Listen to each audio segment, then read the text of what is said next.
enzeni bafethu ithandeni angithi awukazwa ngizwa ngikhuluma ngobaba yabo ingubaba angimazi yabo noma ngimazi bengigcina mhlambe ngokumbona ngolanda imali ishuthi mhlambe noma yesondlo mhlambe futhi ngaya mhlambe noma kabili yabo so nje ubaba ahlahla ngimazi that why ngingakhulumi ngaye mina ubaba so ingakho bafethu umuntu onengane akayidlala irole yokuba umzali emntaneni umntana adlebeleke yena kodwa uthashi ingcaba izosala naye umntwana ngisho ngathi uyiphara njengamanje kodwa umudlalile isandla sokuba umzali wena unalo icala wena umzali noma engaba yiphara enzeni ntshontshe enzeni eboshwe kodwa wena usukuyidlalile indima ngisho naye uthashi ushawa uyena uthashi ukuthi mfethu kodwa khona ngidlebelekile kanjena kodwa khona umama mfethu ayikho into angaze ngenzele yona ngoba kubuhlungu mfethu ukuthi uthola ukuthi umzali uyaphila but kodwa ayikho indima ayidlalile kuwena ngisho usenkingeni uyabo wena uphiya ngokuthi hayi vele mfethu ayikho vele umzali into angikhombisa yona emhlabeni yabo so bafethu ilokho nje mfethu engaqhuqumezela mina yes be there man ukuthi ukhulube njani ngisho ukuthi ukhulube njengombeja kusho lutho mfowethu nemibuzo emibili ne leading from what you just said one uma ucabanga umama wakho lapha ekhona uzizwa kanjani ngawe two ngabe likhona nigebe elikhona empilweni yakho ngenxa yokungabikho kababa bro wami mina wethu igebe lokungabe khona nje kwababa mfethu mina ngeke ngize ngibe ngisho ngithi mhlambe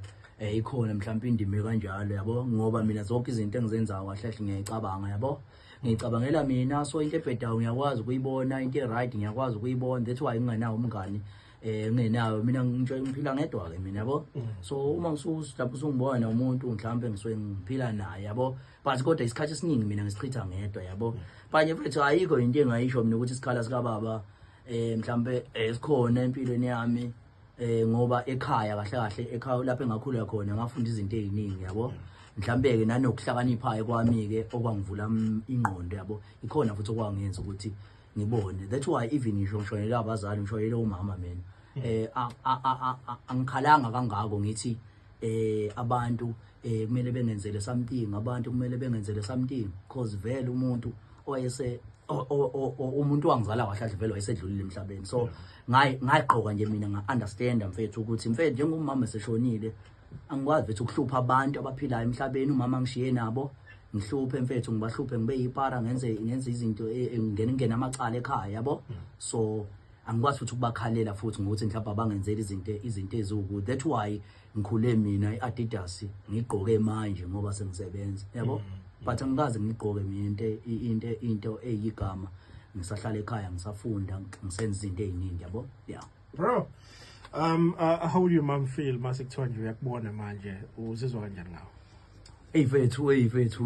yazi fethu yazi ukuba umzali fethu uyabuya fethu ngeke fethu yo fethu uyacabanga fethu